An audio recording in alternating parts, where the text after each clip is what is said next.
Nós vamos passar o clássico filme da parada cardíaca, que a gente traduziu do American Heart, para que essa mensagem fique meio subliminar, assim, vai entrando aos poucos na cabeça de todo mundo. A gente pretende que esse filme ele vai ser passado para todos os funcionários do hospital, não só da área médica. E hoje a gente vai especialmente tratar do assunto da parada cardíaca. E a gente convidou o pessoal da CTI e da emergência, para a gente, que são as pessoas mais envolvidas e que mais experiência têm com parada cardíaca. A professora Silvia, que coordena aí o projeto de parada cardíaca já há muitos anos, vai fazer a coordenação. E a gente espera que o Greyhound consiga trazer para vocês algumas questões relacionadas à atualização da parada. Eu só estou meio surpreso porque eu estou vendo pouca gente. Qual é o serviço de medicina interna? Quem é que está do serviço de medicina interna aqui? Tem algum professor do serviço de medicina interna aí? É o maior serviço do hospital e não se faz presente num assunto que diz diretamente à clínica.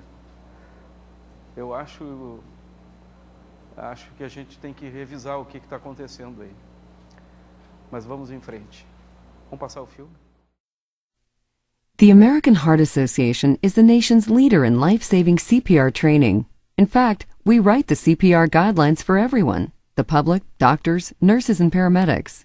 This year, we've made a few changes so that it's much easier for anyone to save a life using CPR. Let's take a quick review of the new CPR process and when to use it. When someone's heart stops beating, it's called cardiac arrest. CPR is needed right away when this happens. Cardiac arrest victims will die if they don't get help fast. When cardiac arrest strikes, the victim typically collapses, stops breathing, or stops breathing normally and can't respond. Sir. If the victim does not respond, and the victim is not breathing or not breathing normally, Call 911 yell for and go someone get to call an AED. 911 Okay. and have them get an AED. An AED is a portable electronic device that helps the heart return to its normal rhythm. If you're alone, call 911 and get the AED yourself. Then follow the AED's voice prompts. If no AED is available, immediately start CPR, beginning with compressions. Doing CPR is not hard. Anyone can do it. And now the American Heart Association is making CPR easier than ever. We used to tell people that the proper steps for CPR are airway, breathing, compressions, or ABC. But we've changed that order, so the compressions come first. It's now compressions, airway, breathing, or CAB. This new order makes it easier because anybody can start out with compressions, even with no CPR training. Just push hard and fast on the center of the chest. If you haven't been trained, keep pushing until help arrives. When you give compressions, make sure you push the chest down at least 2 inches and allow a little time for the chest to come back up. Push as hard and fast as you can. The perfect rate for compressions is at least 100 per minute. That's the same speed as the beat of the song Stayin' Alive, so try to keep that tune in your head if it helps. If you've been trained in CPR, push on the chest 30 times, then open the airway by tilting the head back and lifting the chin. This helps air reach the lungs. Next, give 2 mouth-to-mouth breaths over 1 second for each breath, and watch for the chest to rise. Continue the CAB cycle until help or an AED arrives. Use the same CAB cycle for adults, children, and infants. This is just a quick overview. So, to learn more or to sign up for CPR training that can help you save someone's life, visit our website at www.heart.org/CPR. Professora Silvia. Bom dia. É um prazer estar aqui de novo e mais uma vez participando de uma atividade de reanimação cardiorrespiratória. Quando o Nazi me falou desse Greyhound, até no começo, eu tinha dito que provavelmente não fosse estar aí, porque eu devia estar viajando nesse período, mas por questões particulares eu tive que estar, então por isso que eu acabei entrando na última hora, mas de qualquer jeito é um prazer coordenar os dois participantes de hoje, que têm uma grande experiência com reanimação cardiorrespiratória, ambos instrutores da CLS e que são excelentes nessa área. A Ana Cláudia representando a emergência, o Regis representando o CTI. Então, a gente vai dar início imediato a essa apresentação de hoje, inicialmente com a Ana Cláudia, que vai nos revisar as modificações dos guidelines de 2010, que agora já não são tão recentes assim, mas ainda têm que ser bem revisadas e bem estudadas. E depois a gente vai passar para o Regis, que vai nos falar mais de manejo avançado em alguns aspectos mais especiais, assim, do manejo avançado da reanimação e do pós-reanimação. O Nazi fez uma pergunta, e deixa eu aproveitar e refazer a pergunta. Dos residentes que estão aqui, algum de vocês ainda não fez ou a CLS recente, ou seja, ano passado para cá, e ou treinamento comigo no CTI de reanimação avançada? Tem alguém que não tenha feito ainda? Tem algumas pessoas, dos residentes. Bom, tá. Quem não fez, se conseguir falar comigo no fim, dá uma faladinha comigo, porque deu um probleminha com as marcações e acabei ontem, eu teria um treinamento e acabou indo só 2 pessoas, a gente vai fazer uma nova data. Então, quem não fez, fala comigo no fim. Aninha.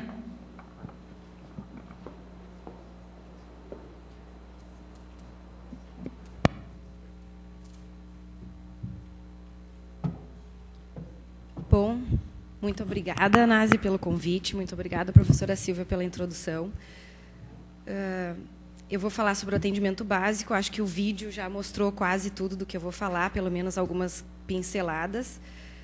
O que me deixa bem à vontade, porque a professora Silvia me treinou no que eu aprendi a atender a parada cardíaca, me tornei instrutora de ACLS e já tive a oportunidade de atender uma pessoa em parada na rua, em via pública. Então, eu acho que eu posso, com certeza, falar um pouquinho de você sobre isso.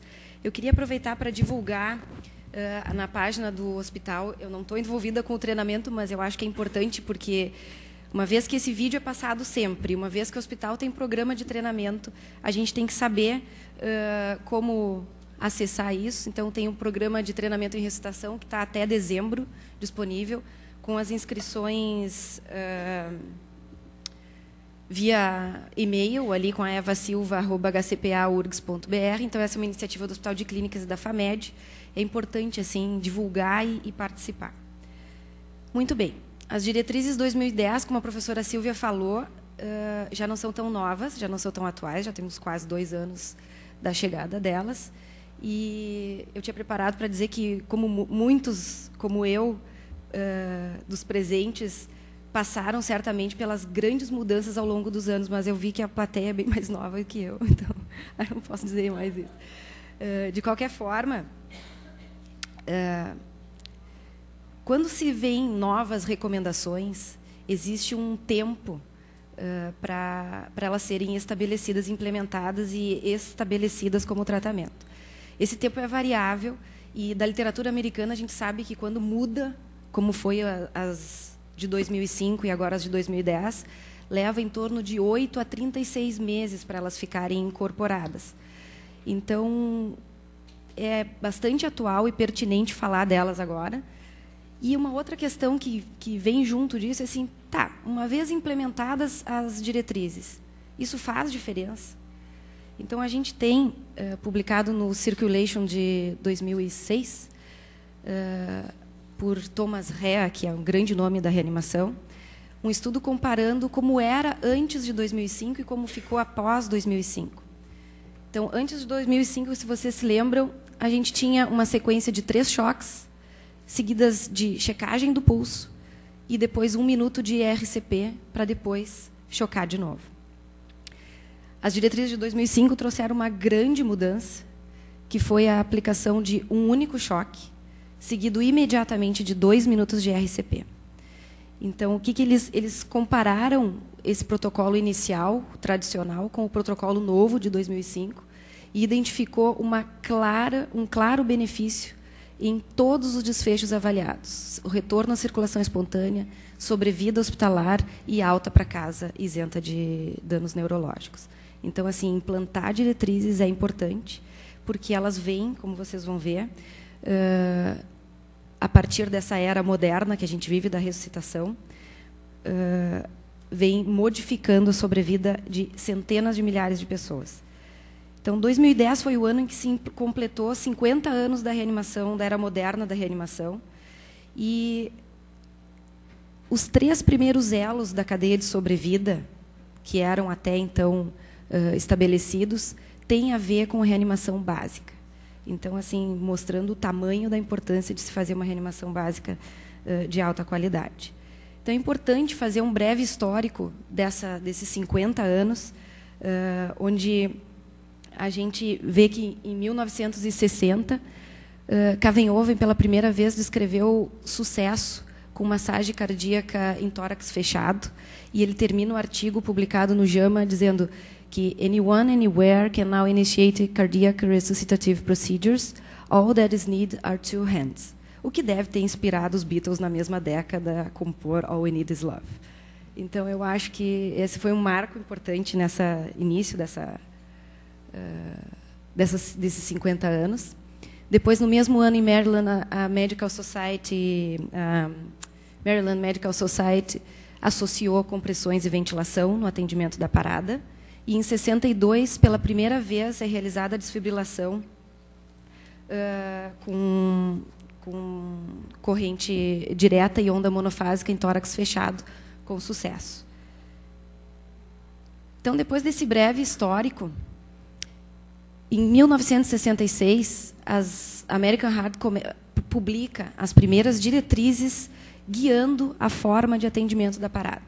E, a partir daí, começam os programas de treinamento difundidos em todo o mundo, hoje um programa extensamente difundido. E, em 1970, Dr. Koba e Eisenberg e outros colegas, também importantes para a ressuscitação, iniciaram um projeto que foi chamados de loucos no início. O projeto era treinar 100 mil cidadãos de Seattle, conforme as diretrizes da American Heart de 66. E eles conseguiram treinar, tanto que Seattle ficou conhecida como a cidade que, se você tiver que ter uma parada cardíaca, tenha em Seattle. Então, isso é um marco importante, histórico. As diretrizes de 2010, então, elas foram amplamente estudadas, incorporou 29 países, mais de 300 especialistas e pesquisadores nessa área, revisaram mais de 250 tópicos e levou 36 meses até a publicação no Circulation em novembro de 2010, uma publicação que foi toda a edição da Circulation e que está disponível de graça na internet, é só pegar e usar. Essa é a revisão mais atual que a gente tem. O ponto unânime de posicionamento de todas essas revisões, de todos os especialistas, em todos os países, é de que ênfase na qualidade da ressuscitação, da reanimação cardiopulmonar, que ela tem que ser de alta qualidade. O que significa uma ressuscitação de alta qualidade? Que as compressões elas têm que ser em adequada frequência e profundidade, que a gente vai ver mais tarde o que significa isso, que deve haver um completo retorno do tórax entre cada compressão e que deve minimizar as interrupções nas compressões e evitar ventilação excessiva. Então, isso foi unânime nessas últimas diretrizes. Esse é o ponto principal. E, como mostrado no vídeo anteriormente, a principal mudança é na sequência do atendimento, que até então se praticava durante 50 anos um ABC, de abrir via aérea, ventilar e avaliar a circulação e comprimir, como um terceiro passo. E isso mudou a partir de 2010, onde a circulação começa a ser aplicada. As principais razões para mudar isso estão baseadas em que a grande maioria das paradas elas ocorrem em adultos e as mais altas taxas de sobrevida da parada elas são relatadas em pacientes de qualquer idade, em parada testemunhada, e cujo ritmo é fibrilação e taquicardia ventricular sem pulso, fibrilação ventricular. Então, nesses pacientes, os elementos críticos para o sucesso da ressuscitação são as compressões e a desfibrilação precoce. Ainda na sequência ABC, as compressões elas são retardadas enquanto o socorrista abre a via aérea e aplica as 2 ventilações de resgate. E mudando para o CAB, as compressões elas iniciam precocemente, sendo a ventilação minimamente atrasada. Então, vale a pena mudar dessa forma. Além do mais, e o ponto mais crítico é que menos de 50% das pessoas que são vítimas de parada, elas recebem reanimação cardiopulmonar por testemunhas no momento do colapso, no momento da parada. Então, tem muitas razões que podem explicar isso, mas um dos impedimentos pode ser a sequência, justamente, porque começar por abrir via aérea e ventilar é a parte mais difícil da ressuscitação.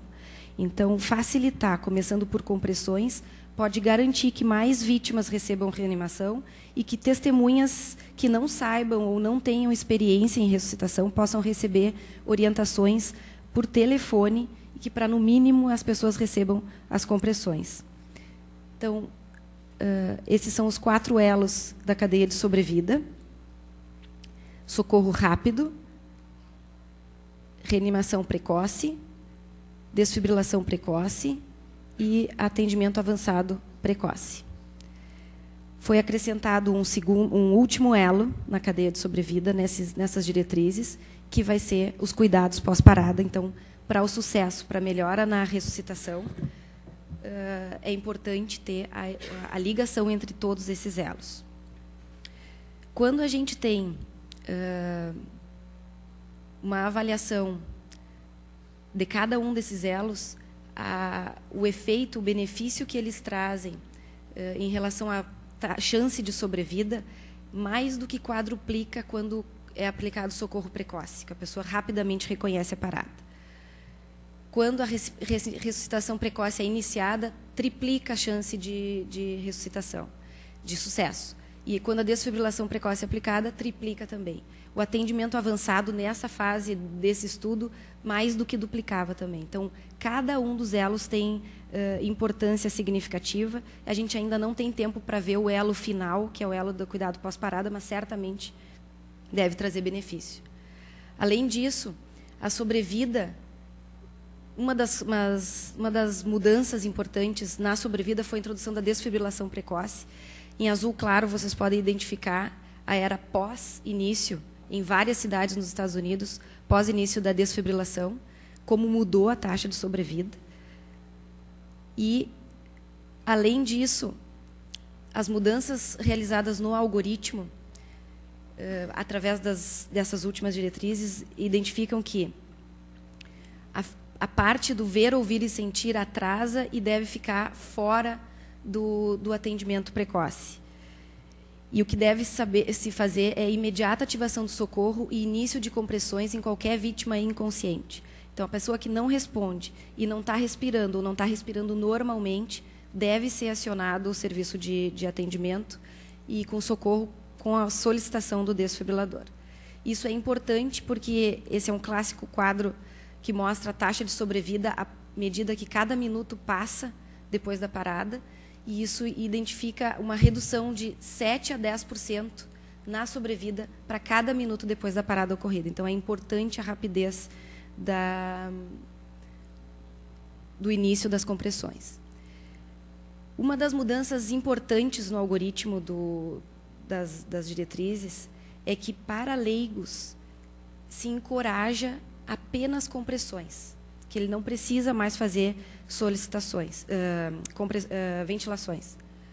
Isso está embasado principalmente por 2 artigos publicados no New England no ano de 2010, um, de novo, ali por Thomas Rea, onde socorristas leigos foram orientados por telefone a dar compressões, comparado com compressões mais ventilação, e houve resultados iguais, ou seja, não é pior fazer só compressão, é exatamente igual, pelo menos igual. Então, é possível orientar a pessoas leigas a fazer apenas compressões. A outra mudança é iniciar as compressões antes da ventilação em vítimas que colapsam subitamente. O foco é em métodos que assegurem a alta qualidade da reanimação cardiopulmonar e a ênfase em minimizar as interrupções. Esse foco em métodos que assegurem a alta qualidade no atendimento básico tem a ver com aquilo que eu falei, que são o push hard, que é pelo menos 5 centímetros de compressão das compressões torácicas, de depressão do tórax. E fast, que é 100 compressões por minuto. E, em relação a minimizar as interrupções durante as compressões torácicas, foi publicado também no Circulation um estudo mostrando que é muito comum se interromper as compressões torácicas durante o atendimento, ou porque vai checar pulso, ou porque vai ventilar, ou porque vai trocar o socorrista, e isso se demora muito, e se concluiu nesse estudo que só 43% do tempo total de ressuscitação foram aplicadas as compressões, e a sobrevida foi apenas de 7%. Então, elas são frequentemente interrompidas ou atrasadas, e essa é a grande luta atual, que é a tentativa de ser compressões contínuas durante o atendimento. Fazer compressões contínuas é a outra questão que vem. Muda, então, o desfecho. Se a gente minimizar as interrupções, isso faz diferença? Faz diferença. Então, tem um estudo multicêntrico também publicado que avaliou a proporção de tempo gasto com as compressões, que os cilindros ali verdes mostram um crescente. Quanto maior a proporção de tempo gasto com as compressões durante a reanimação, maior a sobrevida. Com isso, muitos dispositivos têm sido criados para tentar melhorar essa etapa da reanimação, melhorar a etapa básica. Então, esse é um dos dispositivos disponíveis e que está sendo estudado, que é o ITD, que nada mais é do que uma válvula colocada ou no tubo ou na máscara, que fica vedada na face do paciente, e que, na hora da descompressão torácica da massagem cardíaca, ele impede a entrada de ar na via aérea, facilitando a pressão negativa dentro do tórax e, com isso, melhorando o retorno venoso, melhorando a pressão de enchimento coronariano e, com isso, retorno à circulação espontânea. Mas os estudos que tem dele mostram que ele só melhora a taxa de retorno à circulação espontânea, e o que a gente quer, na verdade, é melhora da sobrevida ou melhor recuperação neurológica. Então, ele não está provado que tem efeito nisso. Um outro dispositivo que tem sido testado é o LifeBand, que também é um dispositivo que está demonstrando no vídeo, em seguida já vai ser mostrado,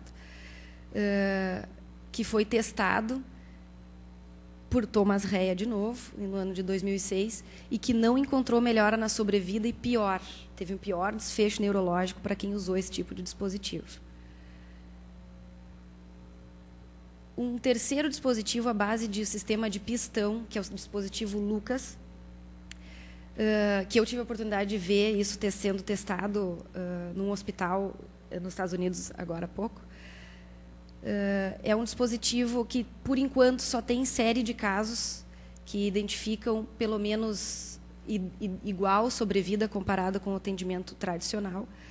A ideia disso é que o dispositivo ele possa não interromper as compressões torácicas. O fato é que muitas vezes, para a gente usar esses dispositivos, a gente precisa de mais pessoal, mais um equipamento, mais treinamento, tem que ficar checando mais uma coisa para saber se está no local adequado. Então, por enquanto, isso é só especulação, não especulação, mas é um campo de pesquisa que talvez futuramente a gente tenha algo para utilizar. Então, não tem nada que melhore mais do que o push hard and fast on the center of the chest. A única coisa que se precisa são as duas mãos para fazer isso, né? O único dispositivo que até hoje mostrou claro benefício na sobrevida é o desfibrilador. Em relação ao atendimento avançado, eu só vou dar algumas pinceladas só, porque o Regis vai abordar um pouquinho mais profundamente. O que saiu fora foi a atropina, né? Assim, não é proscrito, não é um horror usar a atropina, mas ela sai porque ela não traz benefício baseado nas evidências. Então, as mudanças-chave que traz no atendimento avançado é o uso da capnografia quantitativa, que ela entra como classe 1, nível de evidência A, para ver aonde foi o tubo e como está a ventilação. Os algoritmos eles foram simplificados, dando ênfase na ressuscitação, reanimação cardiopulmonar de alta qualidade. A atropina não tem mais um uso rotineiro na atividade elétrica sem pulso e na sistolia. E tem ênfase na monitorização fisiológica da ressuscitação. A intubação ela não é uma prioridade, né? Ela é classe 2B, a recomendação, com nível de evidência C. No entanto, o controle da via aérea ele é importante e fundamental quando não há sucesso na abordagem inicial, com ressuscitação inicial e com choque quando indicado. Então, ela assume um papel fundamental após isso. Depois da intubação, ela deve imediatamente ser confirmada a posição através da capnografia quantitativa, é o que é recomendado. Com a via aérea definitiva, ou seja, com o paciente entubado, a relação que vinha se fazendo de 30 compressões para 2, que a gente vai ver depois no algoritmo do básico, passa a ser compressões contínuas da frequência de pelo menos 100 por minuto e uma ventilação de 1 segundo a cada 6 a 8 segundos. Extremamente importante não hiperventilar o paciente.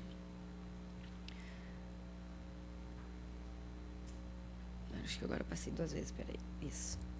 Em relação à desfibrilação, o desfibrilador bifásico, se não tiver disponível, se aceita o uso do monofásico. Em relação a termos de sobrevida, não há grande diferença. E o nível de energia ele é usado conforme o que o fabricante recomenda. Se eu não sei qual é o que o fabricante recomenda, eu vou usar o máximo nível de energia e todos os choques que forem ser dados subsequentes ou são iguais ou maiores do que o nível de energia usado anteriormente. Para o monofásico, 360 joules. Eu acredito que não deve estar mais sendo comercializado novos desfibriladores monofásicos. Então, com o tempo, a gente só vai ter, talvez, disponíveis bifásicos. Em relação às drogas, a via preferencial continua sendo a via venosa periférica, né, e a via intraóssea. Então, a gente sempre pensa assim, mas intraóssea não é para criança só. Não, intraóssea é para adulto, é efetiva, é muito mais indicada do que drogas pelo tubo, como muita gente pensa. Drogas pelo tubo é quando não se tem nenhuma possibilidade de acesso. Então, a via intraóssea, e tem um dispositivo específico, o SAMU usa no atendimento da parada, e essa foto foi cedida ali pelo pessoal do HPS, mostrando como é que onde é que se coloca, e tem uma pistolinha que é um aparelho específico para poder pegar esse acesso. É rápido e tem baixa taxa de complicação. As drogas, então, continuam sendo adrenalina, 1 miligrama IV seguido de bolos, com acesso periférico a cada 3 minutos, e pode-se usar a vasopressina 40 unidades como substituto da primeira dose da adrenalina ou como a segundo vasopressor. Os antiarrítmicos para fibrilação ventricular, taquicardia ventricular sem pulso, amiodarona, depois lidocaína, e o sulfato de magnésio para torsade de Points, quando tiver QT longo. Isso não são modificações, são só reafirmações. O mais importante são os parâmetros fisiológicos que entram, e que provavelmente o Regis vai falar um pouquinho sobre isso. Mas a palpação do pulso, não é infrequente a gente ver o único parâmetro sendo avaliado numa parada, a palpação do pulso. Está comprimindo, tem pulso femoral, está boa a massagem. Isso não é verdadeiro, porque muitas vezes o pulso que se palpa é o pulso venoso, não é o pulso arterial, e a gente pode não estar fazendo massagens do jeito correto. Então, a palpação do pulso ela não tem um papel importante. O que é importante seria a pressão parcial de CO2 exalado no final da expiração, o PET-CO2, que em condição normal de vida varia em torno de 35 a 40 milímetros de mercúrio. E durante a parada, para a gente saber se a parada está sendo, as compressões e a RCP está sendo efetiva, a gente deve ter um valor superior a 10 milímetros de mercúrio. O segundo parâmetro fisiológico de acompanhamento é a pressão de relaxamento arterial. A pressão de relaxamento arterial ela se correlaciona diretamente com a pressão de perfusão coronariana. Como eu disse no início, a pressão de perfusão coronariana ela é condição para que ocorra circulação espontânea.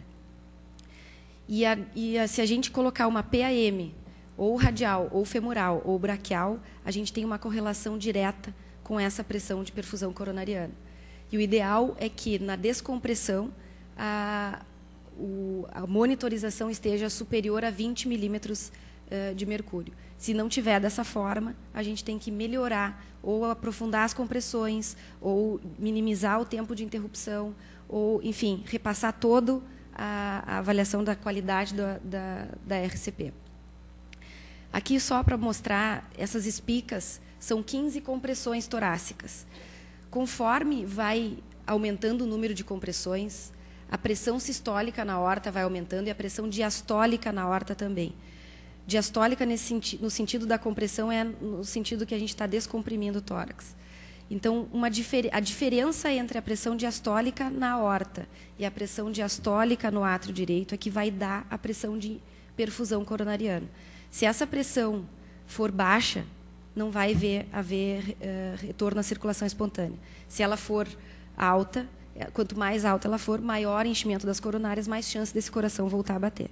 Então, é super importante. Por isso embasou a mudança dos 15 para 2, que era antes, para 30 para 2.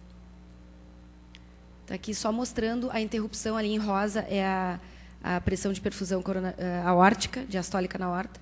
Cada vez que se interrompe as compressões, as espicas são as compressões, cada vez que se interrompe para ventilar, despenca a pressão de perfusão coronariana. Então, por isso que não se hiperventila os pacientes. O último parâmetro é a saturação venosa central. O ideal é que ela seja maior do que 30%. Esse é um outro ponto de parâmetro fisiológico. E é importante lembrar que a gente só consegue ela com acesso central. O acesso central não está proibido no atendimento da parada. Ele só não pode atrasar ou interromper as compressões. Se tiver habilidade suficiente para fazer, de preferência simultânea, com mínima interrupção, ele pode ser feito, porque esse parâmetro também ele vai ajudar para dizer se a compressão está sendo adequada. Rapidamente, só os fluxogramas, tá. Rapidinho. Embaixo, pode clicar embaixo dessa. Aí, lá no More, aí, no full screen. Então, desconfigurou. Bom, vamos ver se eu consigo. Não vai dar. Aperta para mim na setinha para baixo, Paulo. Isso daqui era um mapa de todos os fluxogramas que estão disponíveis nas diretrizes e que a ideia é mostrar um pouquinho mais detalhado. Pode apertar. Então, em relação ao suporte básico, muito importante o reconhecimento e ativação rápida do serviço de urgência e o desfibrilador.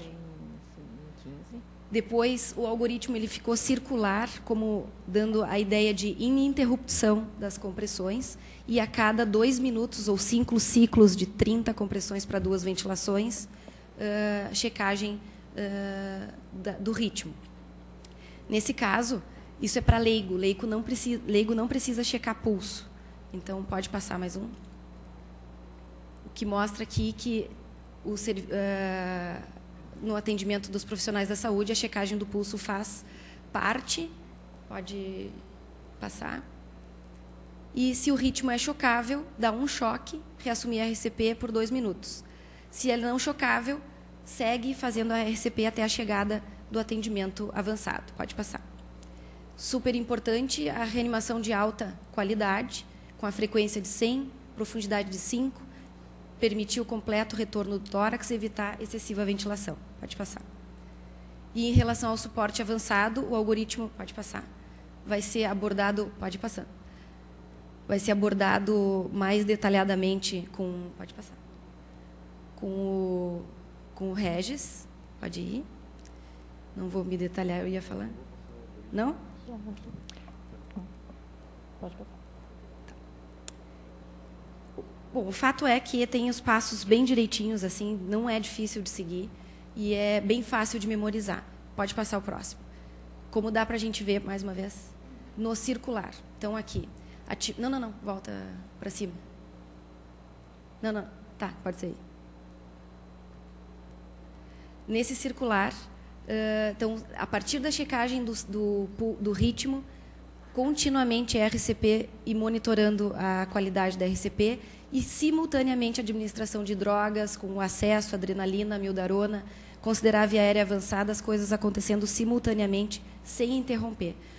Completado 2 segundos, se houve retorno à circulação espontânea, parte para o cuidado pós-parada, que é isso daí que o Regis vai falar. Obrigada, desculpa que eu tomei muito tempo. Obrigada, Aninha. Vamos passar de imediato para a apresentação do Regis, que a gente já está um pouquinho atrasada. Na realidade, os algoritmos, como estão no Circulation, e como todos vocês que estão fazendo treinamento recebem o resumão dos algoritmos que a gente fez, e está na intranet, está em tudo que é lugar, realmente o importante é ler e saber, e realmente, como a Ana falou, enfatizar em reanimação de alta qualidade, ou seja, compressão o mais contínua possível e choque tão logo necessário nos ritmos chocáveis. Regis. Bom dia. Primeiramente, eu gostaria de agradecer o convite do Dr. Nazi e as palavras da professora Silvia. E é um prazer estar aqui com vocês, ter a oportunidade. Bom, o meu foco vai ser falar de alguns tópicos da reanimação avançada.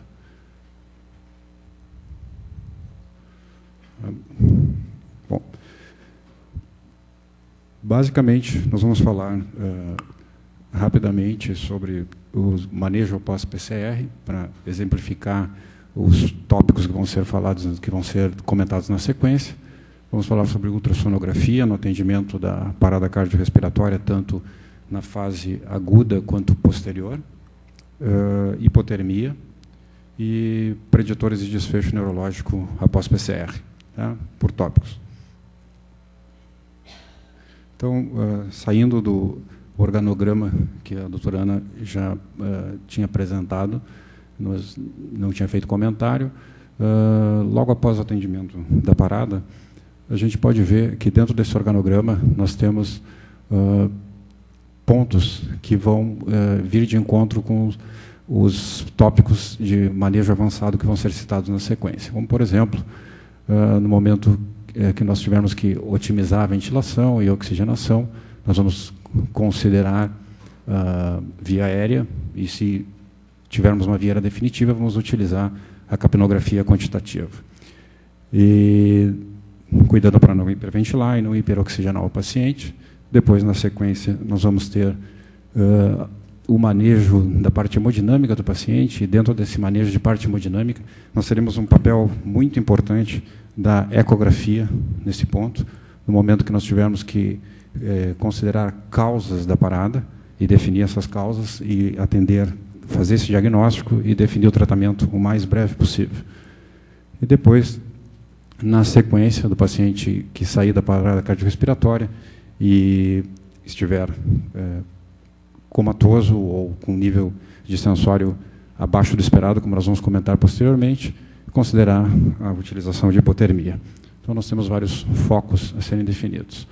Então, no cuidado imediato pós-PCR, rapidamente, otimizar função cardiopulmonar e perfusão de órgãos vitais após a PCR, sempre alocar o paciente em um hospital ou unidade de terapia intensiva que tenha um sistema de atendimento pós-PCR avançado, ou seja, que tenha especialidades, caso esse paciente seja transferido inicialmente para um hospital de menor complexidade.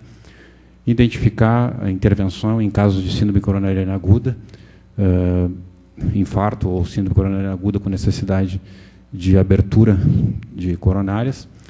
O controle da temperatura corporal, identificando pacientes que são elegíveis para instituir hipotermia terapêutica precoce, né, nos pacientes que tiverem indicação, e antecipação e tratamento e prevenção da disfunção orgânica múltipla, que é basicamente manter perfusão, evitar disóxia e manter a oxigenação adequada. Em não sendo feito essa terapêutica, nós teremos evolução na sequência com sofrimento, disóxia e evolução desse paciente para disfunção múltipla orgânica.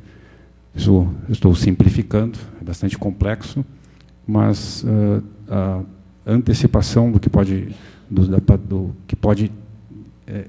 como pode evoluir o paciente é importante, e o diagnóstico precoce e a terapêutica.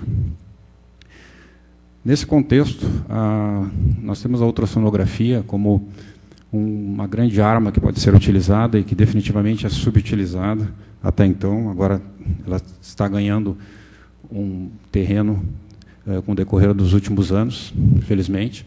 É uma tecnologia que é disponível há mais ou menos 60 anos. E o sucesso da ressuscitação definitivamente depende do diagnóstico e manejo dessas causas potencialmente reversíveis.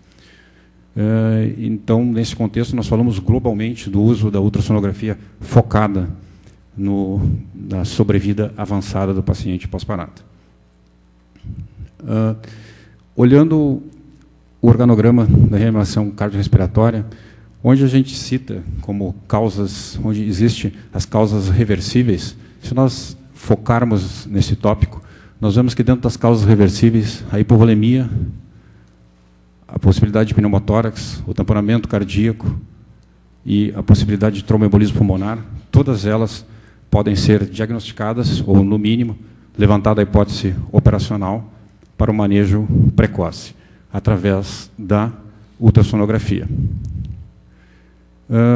Mostrando exemplos, nós vamos fazer uma exemplificação, assim vou mostrar os principais achados, nós não vamos poder entrar profundamente em cada uma das patologias, mas com relação à hipovolemia, então, assim, considerando que nós estamos com um paciente que seja ou durante a parada ou durante o peri-atendimento, ou seja, no momento de checagem de pulso, fazer uma abordagem rápida ou apical ou subcostal.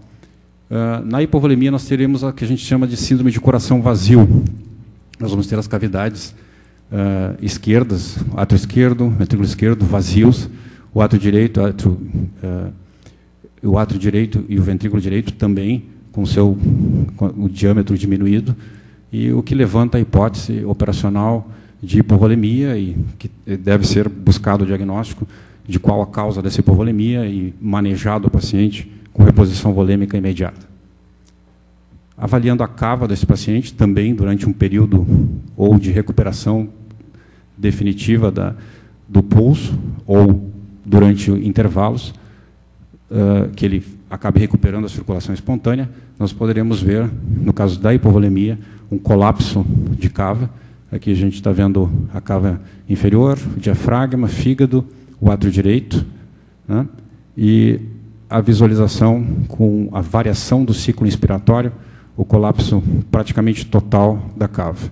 Um colapso superior a 60% significa hipovolemia absoluta, com uma especificidade e sensibilidade bastante elevadas. Aqui nós temos a imagem da cava, no módulo M, o colapso aqui, praticamente total. Esse era um paciente pós-recuperação de choque, pós-recuperação de uma parada cardiorrespiratória, saindo com choque hipovolêmico. Então, consegue ver facilmente o colapso total da cava. Precisa do treinamento, claro, para conseguir adquirir as imagens.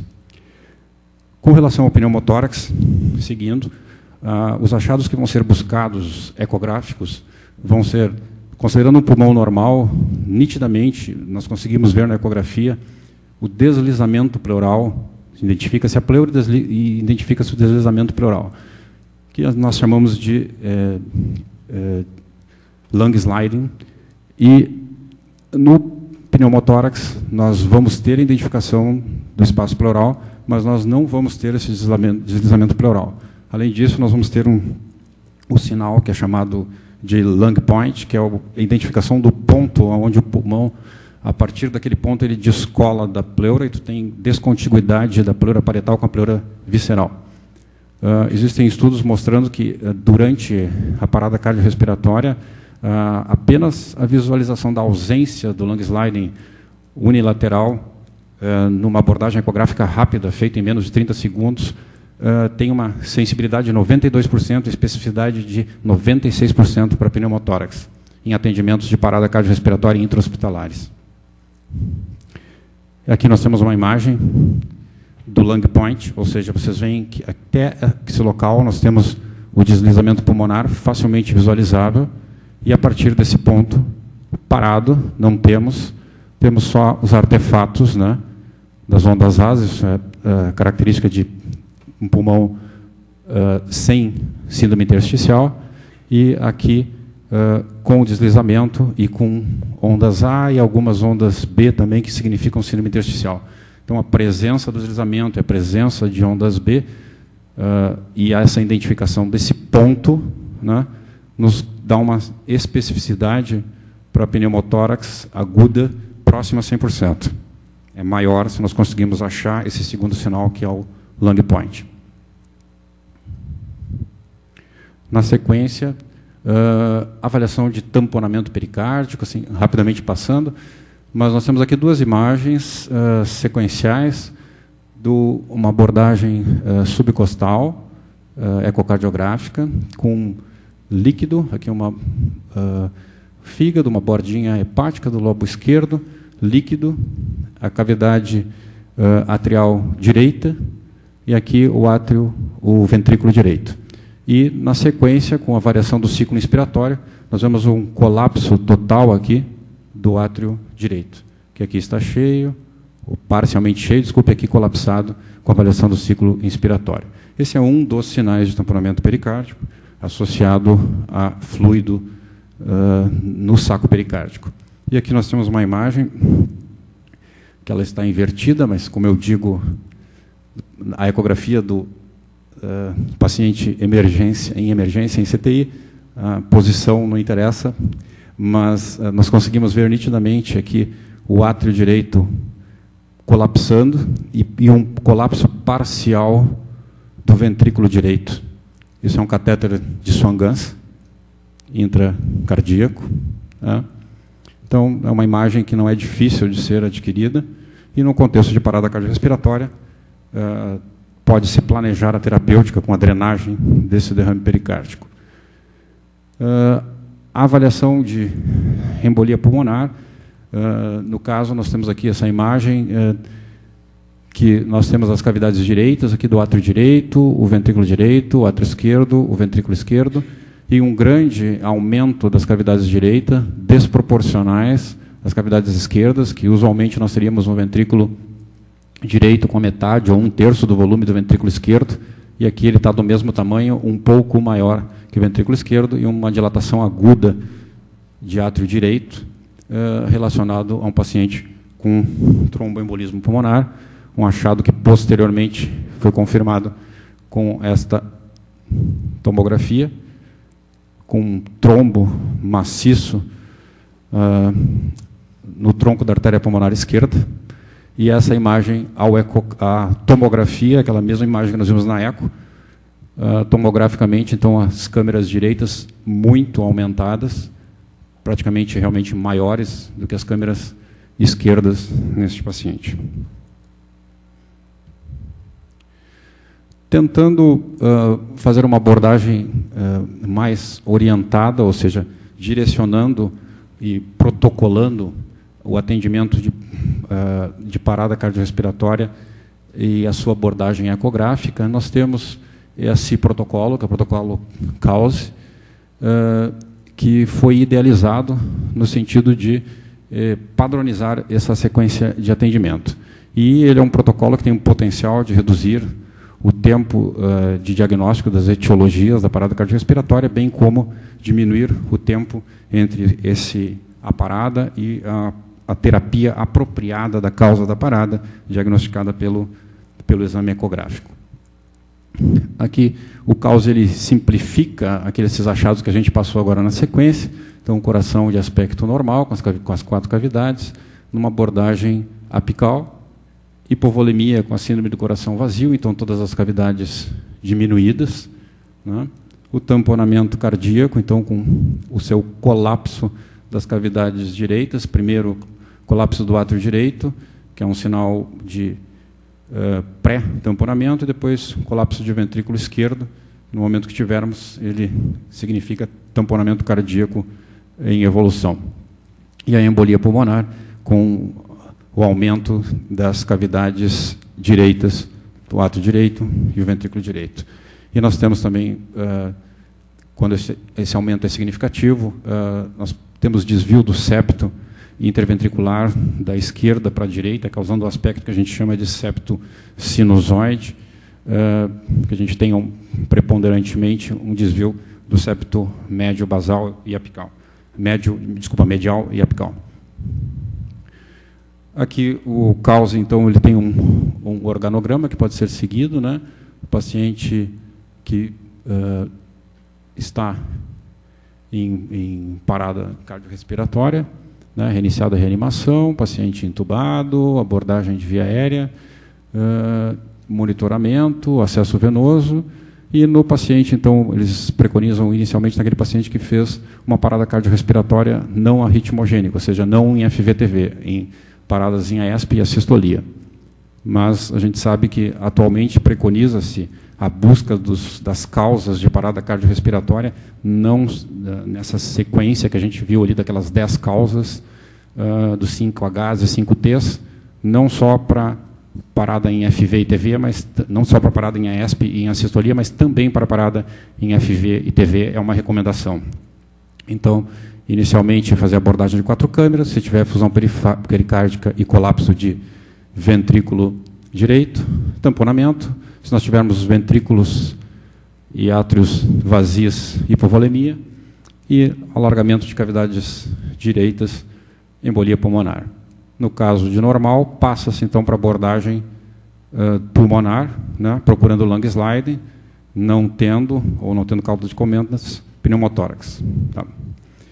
E em não tendo achados patológicos nessas duas abordagens, para considerar as outras causas de parada cardiorrespiratória, como distúrbio eletrolítico, hipotermia, intoxicação, infarto.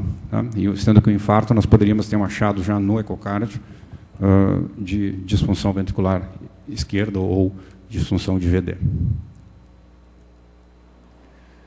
Depois, no paciente, digamos que a gente considera esse paciente que foi abordado inicialmente, ele acabou conseguindo sair da parada cardiorrespiratória, e nós já estamos dentro da CTI para avaliar a volemia desse paciente. O ecógrafo também tem uma função, e a ultrassonografia de cava tem uma função importante na análise de responsibilidade a volume. Então, nós temos dois trabalhos clássicos, que é do Mark Feisel, que foi publicado na Intensive Care Medicine em 2004, avaliando pacientes com choque séptico e ventilação mecânica e fazendo um delta de cava, ou seja, avaliando a variação da cava com o ciclo inspiratório na ventilação mecânica.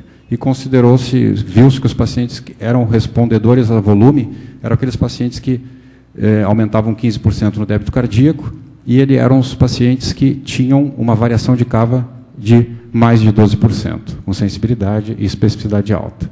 E no outro trabalho do Barbier, da Critical Care, também de 2004, o mesmo perfil de pacientes, também variando modificações do diâmetro da cava com a INS e aspiração, achou um cutoff diferente de 18% para aumento do índice cardíaco. Ou seja, eles recebiam volume e se avaliava se melhorava o débito cardíaco ou não. Os pacientes que apresentaram melhora foram esses pacientes que tinham uma variação num trabalho de 18% e no outro de 12%. Aqui eu trouxe rapidamente uma imagem da veia cava inferior, a mensuração, só para ver que ela não é difícil de ser feita, ela é rápida. Então, ali está a abordagem, está se fazendo a mensuração na INS e na expiração, ela é feita em menos de 30 segundos, consegue-se fazer a mensuração e talvez mais 30 segundos ou 1 minuto para se fazer a abordagem da cava que é mostrada na sequência. Então, essa mensuração, rapidamente sendo feita, e depois a abordagem da cava na sequência, uma visualização subcostal, as duas mensurações. Esse paciente era um paciente não responsivo, tinha um delta baixo de menos de 10%. E na sequência, a avaliação da cava. Então, aqui, fígado, cava, a cava aqui facilmente visualizada, mudando o transdutor para a direita, para a esquerda, nós vemos a aorta, aqui cava, aqui a aorta. Então, não é uma medida difícil. Aqui a primeira suprahepática, que a gente busca, e o átrio direito, que está aqui. As mensurações são feitas a 2 centímetros da primeira suprahepática ou 3 centímetros do diafragma, ou seja, da correlação com o átrio direito. Tá? Cabe falar também, do ponto de vista de ecografia, do FAST e do FAST-E, no diagnóstico de parada, ou seja, o paciente que saia da parada, ou que está com risco de evoluir, que seria uma abordagem ultrassonográfica focada no trauma. Tá? Então, eu entendo um FAST positivo, que seria a identificação de líquido dentro da cavidade, em determinados pontos específicos, e o paciente com instabilidade hemodinâmica, bloco cirúrgico, rapidamente. E hemodinamicamente estável, investigar com tomografia. Desculpa. Tá, isso é porque está na hora de tu parar mesmo. Fui eu que mandei te ligar. Tá bom. Deixa eu só terminar o FAST, então. Basicamente, são pontos específicos na busca de líquido, e o FAST-E, que é uma abordagem estendida, na realidade, e que se faz mais 2 cortes para avaliar pneumotórax. Tá? Ok. Bom, teríamos mais o que falar, mas então, devido ao avançado da hora... Como já são 12h05, tá. Okay. Realmente nós vamos dar uma cortadinha para dar tempo da gente discutir alguma coisa, ou se alguém quiser comentar. Então, eu chamo, vem Regis, Ana, Nazi, tu também vem. Vem como organizador do Grand Round, como tu vai ser o nosso auxiliar para o treinamento. Alguém tem alguma pergunta, algum comentário a fazer? Reanimação cardiorrespiratória é uma coisa, como eu digo nos treinamentos, a gente consegue resumir tudo numa folha só, mas tem muita coisa para a gente treinar e discutir. Então, se alguém tiver algum comentário a fazer, enquanto isso eu volto a reforçar o que eu tinha dito no início. Quem não fez treinamento nenhum ainda, por favor, me procure para a gente treinar, que a gente está fazendo o treinamento de avançada dos residentes e doutorandos, e o que a Ana Cláudia colocou no começo, aquele treinamento que tem na intranet, por enquanto, é um treinamento que já vem sendo desenvolvido há bastante tempo pelo núcleo do Hospital de Reanimação, que é um núcleo que agora está sendo coordenado pela Eliana, há vários anos já está sendo coordenado pela Eliana, e é um núcleo que consegue treinar uma parte do pessoal do hospital, mas ainda com algumas restrições. E, desde o ano passado, a gente está tentando, com o NASE, organizar um treinamento maior, mais efetivo, e vamos ver se esse ano a gente consegue realmente tocar isso adiante. Algum comentário, alguma coisa a mais? Eu só gostaria de comentar o seguinte. Vocês viram que a Ana salientou que nós estamos completando 50 anos do manejo da parada cardíaca com as manobras de ressuscitação externa, com tórax fechado. Saiu agora, há pouco tempo, no New England, um artigo muito interessante, que nesses 50 anos de parada cardíaca externa, fora do hospital, menos de 10% dos pacientes saem do hospital sem sequela neurológica. Então, nós estamos numa grande campanha de tentar incrementar o conhecimento na área básica. Eu acho que a parte básica do atendimento é que é o fundamental. Vocês sabem que o hospital aqui está crescendo, tem um projeto de nós nos transformarmos num grande complexo hospitalar com várias torres, e essa questão da parada cardíaca passa a ser um problema, porque vocês imaginam hoje alguém tendo uma parada cardíaca na lavanderia. Como é que a gente chega lá? Ou para onde ele vai, esse paciente? Quem é a equipe que vai iniciar a ressuscitação? De que forma isso vai ser feito? Quais são os ramais hoje disponíveis? A UTI hoje tem uma distância enorme para ser percorrida para começar esse atendimento. Então, nós estamos pretendendo iniciar um programa de treinamento de todo o hospital, para vocês terem uma ideia da complexidade disso. Para treinar todo o hospital, nós precisamos de 2 anos. Quando terminamos os 2 anos, tem que iniciar treinamento tudo de novo. Então, o que esse Grand Round pretende é que a gente desperte para esse problema, que a gente trabalhe muito na questão da ressuscitação básica, e o hospital vai disponibilizar a curto prazo um curso para todas as áreas do hospital. Isso é fundamental, que essas manobras iniciais, principalmente embasada nesse filme que a gente tem mostrado da American Heart, que seja assimilado, principalmente pelo pessoal não médico. Não médico que eu falo é também da enfermagem, também da área administrativa. Eu sempre gosto de contar um caso que nós tivemos aqui de uma residente da gineco, nada contra a gineco, mas ginecologista também tem que saber fazer massagem cardíaca. Tinha uma residente que foi ser atendida numa parada, e ela chegou no quarto, estava sozinha, chamou, ninguém atendeu, e ela começou a fazer a massagem, só que ela não tinha força de fazer a massagem. E ela puxou o doente para o chão e começou a sentar no tórax do sujeito. Foi assim que ela começou a parada. Tu deve te lembrar disso. Essa é uma história clássica de atendimento rápido de uma maneira muito peculiar. Mas, de qualquer maneira, nessa forma de atendimento de parada, a gente vê uma série de problemas, né? Falta de comunicação, as manobras inadequadas, e a gente pretende que isso não se repita, né? Pelo menos que a gente tenha a noção básica dessa mudança de começar primeiro a massagem e depois passar a preocupação para a via aérea e o choque. Eu acho que, fundamentalmente, o que a gente vai precisar é a mobilização de todos para que a gente consiga desenvolver esse programa.